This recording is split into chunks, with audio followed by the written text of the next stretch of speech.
Carlos Nelson with Cascade Sports.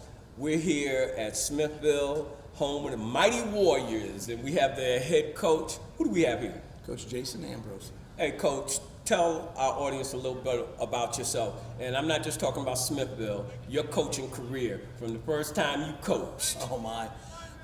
You know what? Played football at Iowa State.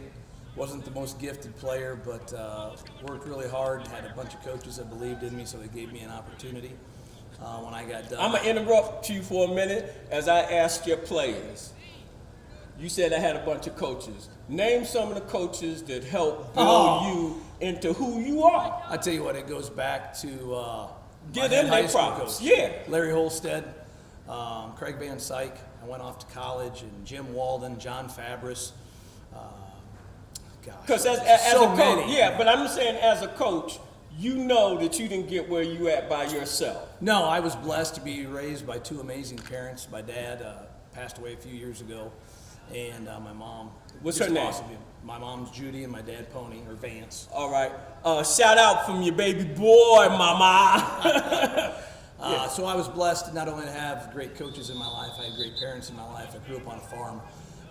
Worked a lot as a kid, you know, had to learn how to do things, but loved playing sports and being involved, and I had people who were mentors and leaders for me. How important do you see that mentor aspect in just a young athlete's life?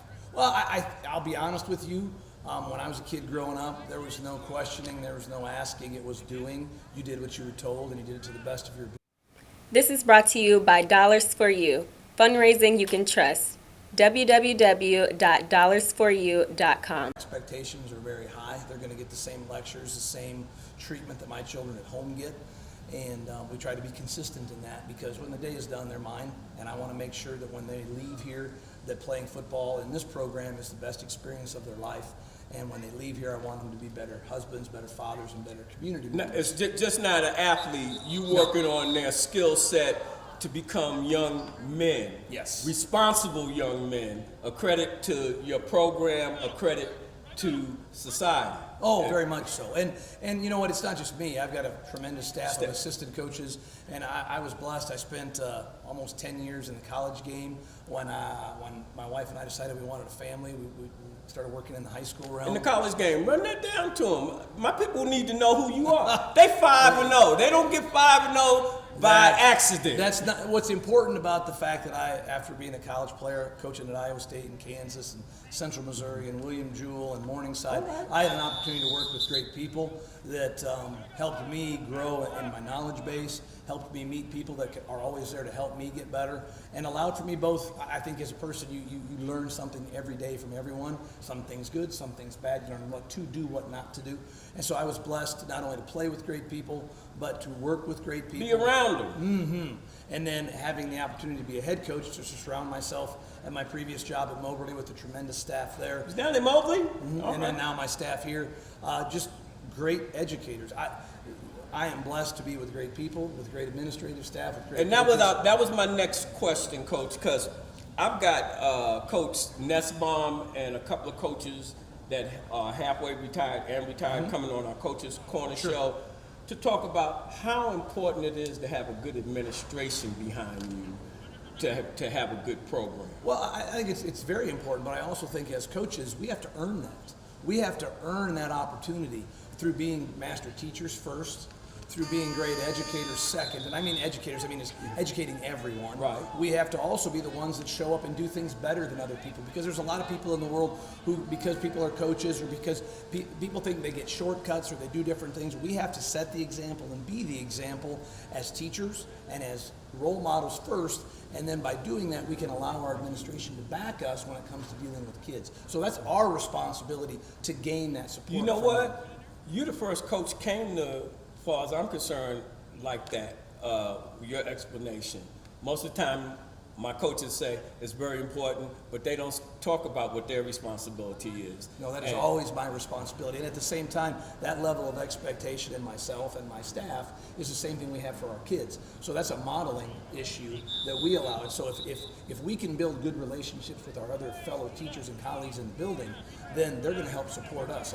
And together we're all a team, whether it's the custodians, whether it's the secretaries in the front office, whether it's the administration, whether it's the teachers in the school. We all have a responsibility to be on the same team. You know, I play on the had same to learn that because my brother-in-law, he's passed, but he played for the Packers. He was Lombardi's last pick before he left, and in raising his family, and he was running South Suburban basketball and what have you. And I grew up with do as I say, do, not as I do. And what you said, this is what he said, the example. You have to set the example. It's no do as I say, do.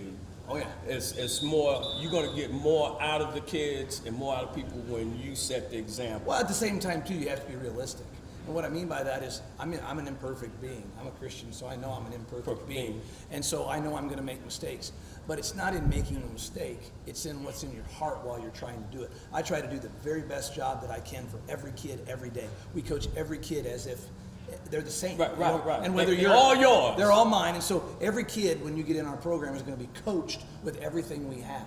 And so we're going to treat them as if they were an All-American or they were someone who's never going to start a game for us. And so they have to understand that going in. We're going to coach them that way. At the same time, you have to be realistic in understanding that we're going to make mistakes sometimes.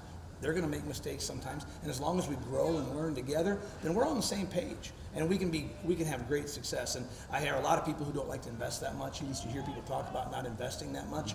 I think the more you invest, the higher the highs are going to be. No, the lower the lows are going to be too. But I would rather live in a world with higher highs than lower lows. Hey, Coach, because we're time constrained, I want you to talk about some of your assistant coaches, mention their names and what have you. Normally, I bring assistant coaches on and do interviews, Sure. but we got time. You're trying to get Right, we got a tight time schedule. I was blessed to have one of my former players who played with me at Moberly, who played college football, come with me from Moberly here and be my offensive coordinator. And that was a great start with Ryan McCluskey as an offensive line coach. And then I absolutely blessed that my defensive coordinator was already here, Josh Spear. And so as a coach, coming in to a different job and having two master level teachers that are master level people, that are great educators, that we can share that responsibility with, just walking in the door, and one that's been here and knows the ropes. Y'all all on the same page. Oh, well, and he had been here before, and so he knew the lay of the land. He could give me a lot of information, and I am where I am today because of those people, because of the opportunity that they allowed for me, because we shared it, and we shared it together. And so bringing one with that knew me really well, and one who was great when I got here, has allowed for us to have a great start. And then when you throw the rest of my staff together, Corey Wolford had been here. He's been here for 28 years as an assistant. And so to gain someone with his wealth and knowledge and just his passion for loving the game of football. Who's the gentleman in the wheelchair? That's Corey.